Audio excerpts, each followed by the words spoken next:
Naging viral ngayon ang video ni na Angelica Panganiban at Judy Ann Santos nakuha sa resepsyon ng pangalawang kasal ni na Greg at Angelica sa Isla Amor, Siargao Island.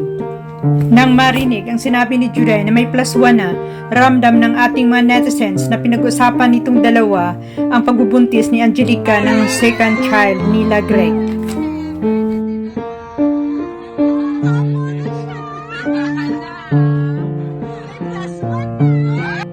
Na ang ibig sabihin sa sinabi ni Judy Ann Santos na may +1 na ay magkakaroon na ng bunsong kapatid, si Baby Bean.